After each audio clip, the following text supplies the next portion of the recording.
दोस्तों, आपने कहावत तो सुनी ही होगी कि जैसे कर्म करोगे वैसा ही फल पाओगे। इस बात में कितनी सच्चाई है ये शायद हम में से कोई नहीं बता सकता, क्योंकि हमने इसे अपने जीवन में कभी उतार कर देखा ही नहीं। हम कहते हैं और हमने सुना भी होगा कि अच्छे कर्मों का फल हमेशा अच्छा ही होता है। लेकिन मेरा आपसे एक सवाल है कि क्या आप इस पर पूर्ण रूप से विश्वास कर सकते हैं? लेकिन एक बार के लिए जरा ये सोचिए कि आप एक प्रयोग के माध्यम से अगर ये समझ लेते हैं कि कर्मों का फल कैसे मिलता है, तो शायद आपकी सारी शंकाएं हमेशा के लिए खत्म हो जाए। क्योंकि इंसानों को आंखों देखी बातों पर पूर्ण रूप से विश्वास बहुत जल्दी हो जाता है और हम उस पर विश्वास भी कर लेते हैं। लेकिन दूसरी तरफ अगर हमने उसे नहीं देखा है तो हम इसे अंधविश्वास ही कहेंगे।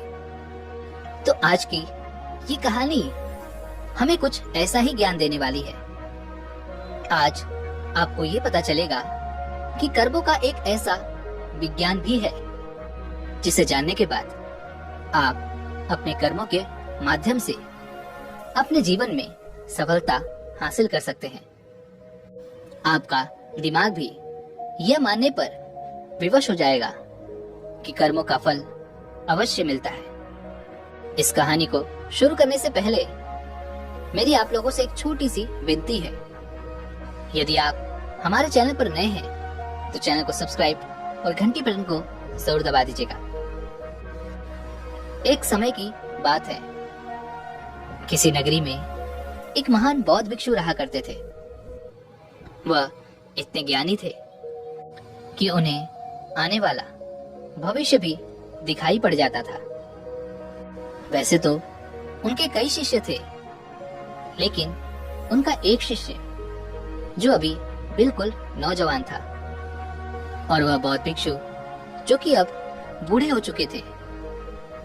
वह बहुत ही ध्यानी व्यक्ति थे।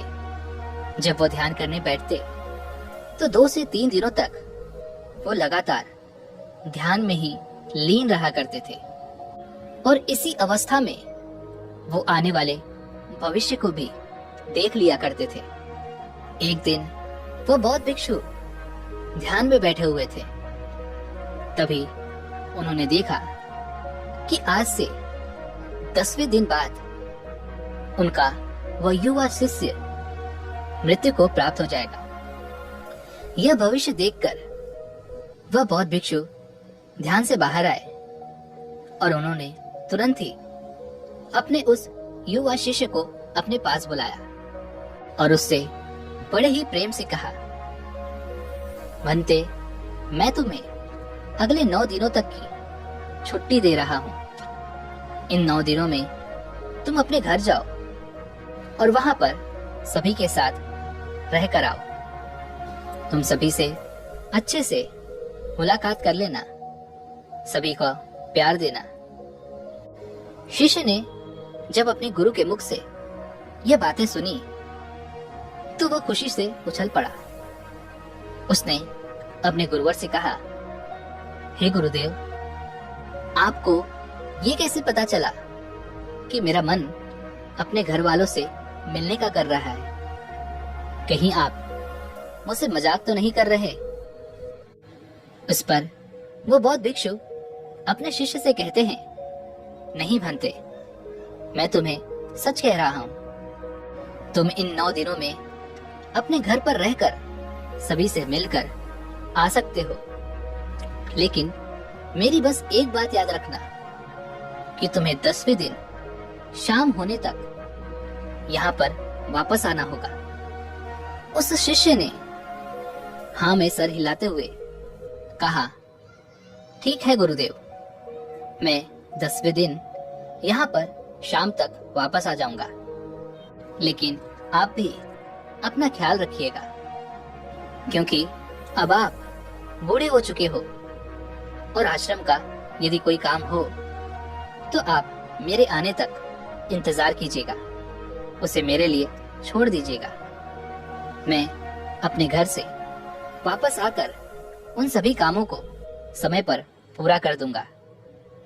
इसके बाद वह शिष्य अपने गुरुवर से आज्ञा लेता है और अपने घर की ओर प्रस्थान करता है। लेकिन उस शिष्य ने एक बार भी मुड़कर यह नहीं देखा कि गुरु की आंखों में अपने प्रिय शिष्य को खोने का कितना दर्द था। उस युवा शिष्य के घर के रास्ते में एक नदी पड़ती थी।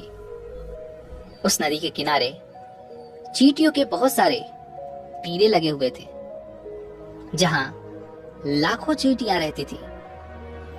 उनमें से कुछ चींटियां लगातार टीले के अंदर जा रही थी और वहीं पर कुछ चींटियां उस टीले से बाहर आ रही थी, जिसमें से कुछ चींटियां एक दूसरे से टकराकर अपना रास्ता बदल दिया करती थी। यह सब देख उस शिष्य को बड़ा ही आनंद मिल रहा था। वह कुछ देर वहीं पर खड़ा होकर उन चींटियों का यह सारा कार्यक्रम देख रहा था।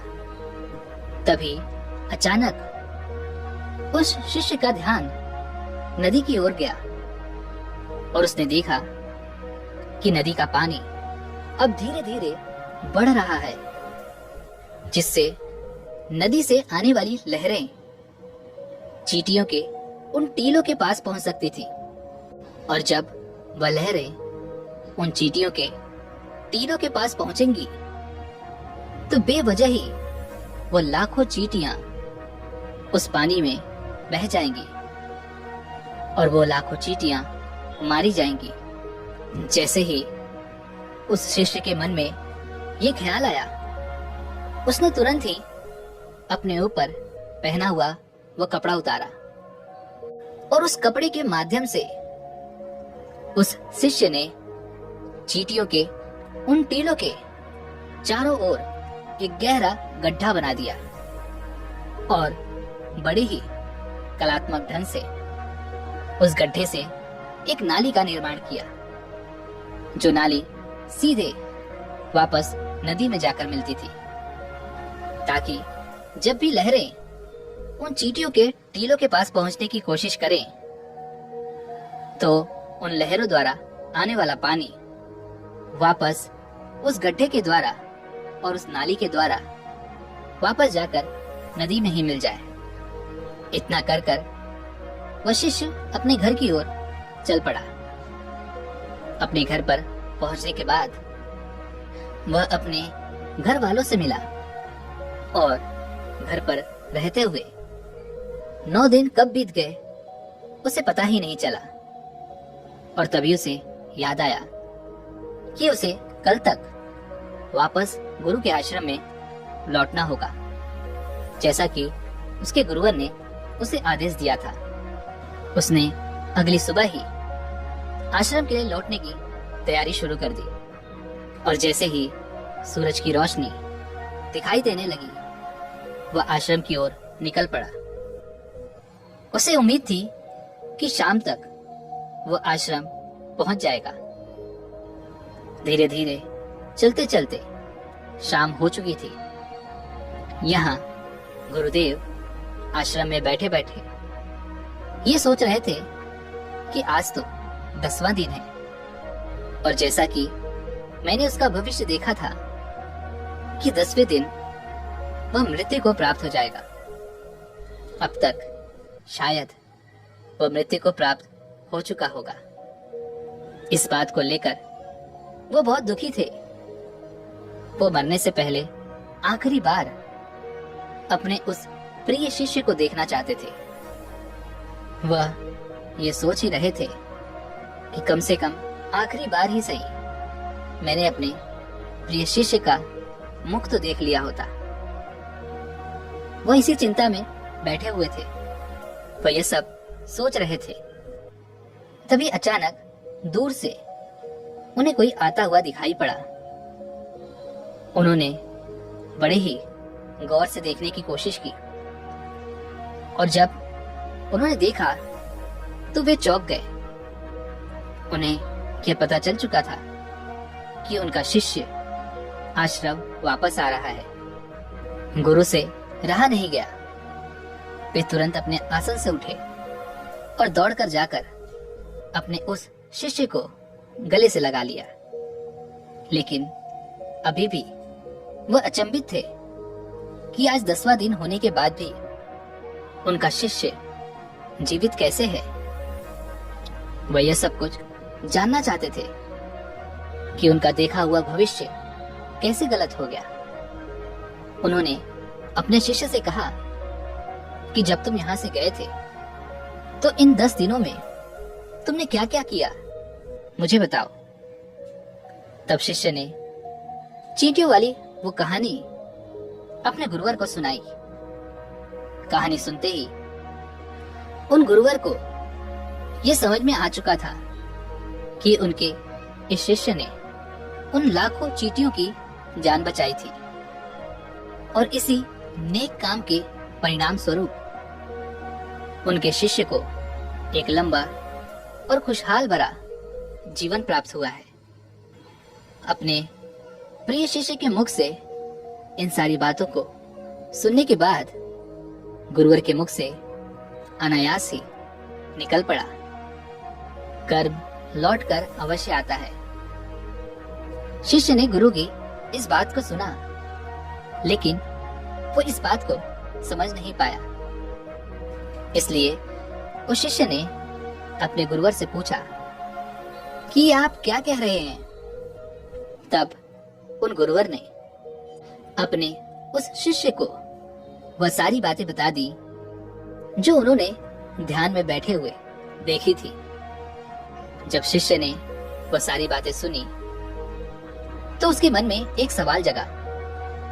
उसने अपने गुरुवर से कहा, हे गुरुवर, जब आपको ये सारी बातें पहले से ही पता थी, जब आपने ध्यान में ये सब पहले ही देख लिया था, तो आपने मुझे इसके बारे में क्यों नहीं बताया?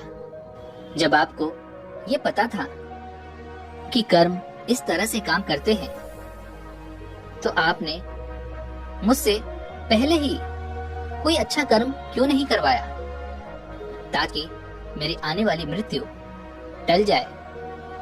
तो कृपा करके मुझे ये बताइए कि आपने ऐसा क्यों नहीं किया।